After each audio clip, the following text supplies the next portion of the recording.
This morning at Children's of Alabama, a profoundly deaf child was taken from her mother's arms and moved to the operating room.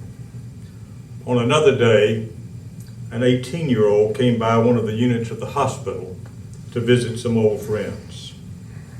On a Saturday evening, not long ago, a helicopter landed with a precious 3-year-old child who was in a coma after having been found in 10 feet of water at the bottom of Lake Martin. In times past, a 19-month-old was brought to the emergency room at Children's for treatment from dehydration. What do these very disparate and unrelated events have to do with this year's freshman class of the Monday Morning Quarterback Club? Everything, simply everything. Founded in 1939 for football, fun, and frivolity, the Monday Morning Quarterback Club soon looked beyond itself in order to make a real and lasting contribution to this community. At that time, polio was the scourge of the nation.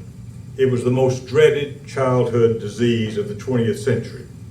It left its pediatric victims paralyzed for life, with many having to endure the horrors of an iron lung. The Monday Morning Quarterback Club helped fund and build Children's Hospital, then known as the Crippled Children's Hospital and Clinic, which cared for hundreds of children in this community.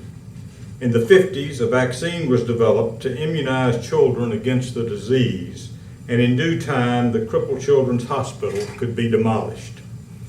But the commitment of the Monday Morning Quarterback Club to childhood health care efforts survived that demolition and has been continuously strengthened over the intervening years.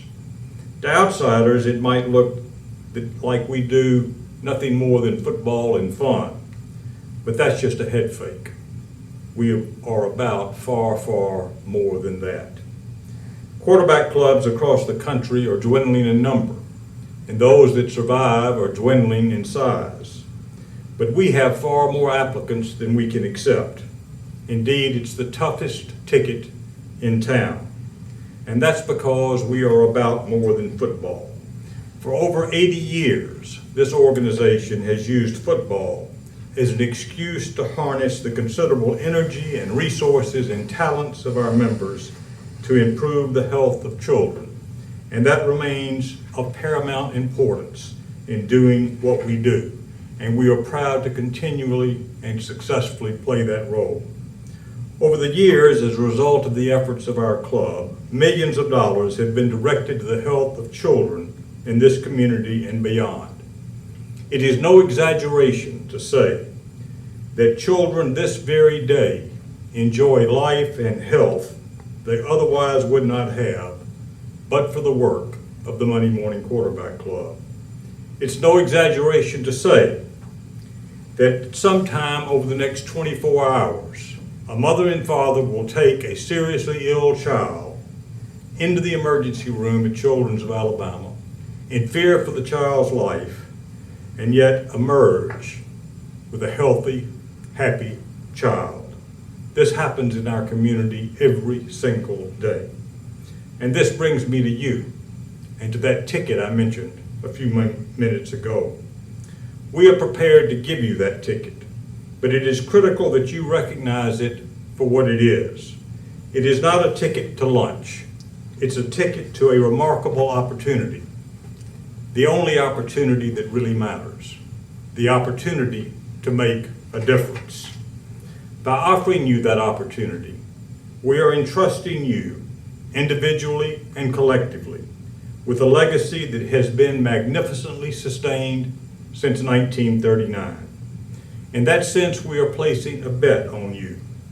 There are many who seek the ticket that we are offering you, but we have handed it to you, and especially to you that are sons and sons-in-law, because we think you can understand that it's about more than lunch. We think you, in the years and decades ahead, will execute the real mission of this organization with fidelity to all that have gone before you. We are not worried about this year. but we are concerned that the momentum of today will carry you through the next 5 decades.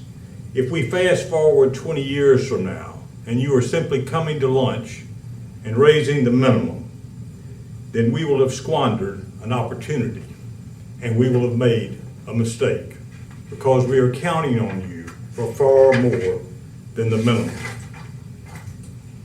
Nothing demonstrates the importance of what we're doing than those events I recited to you at the beginning of my remarks. Those were real life situations. Let's revisit them briefly. The deaf child that was taken to the operating room this morning, shortly after lunch today, for the first time in her life, will hear the sound of her mother's voice. The 3-year-old drowning victim is a miracle. Following days of intensive therapy, her life was saved, and she is back home in Atlanta, living the life of a normal child.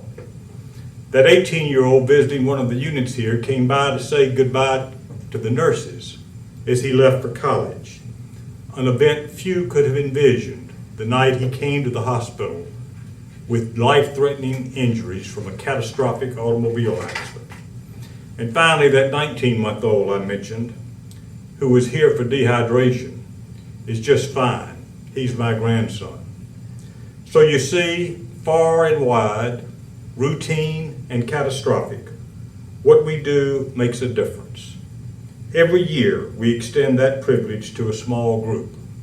We are delighted to extend that privilege to you this year. Lots of people are counting you, even people not yet born. Don't let us down. Thank you.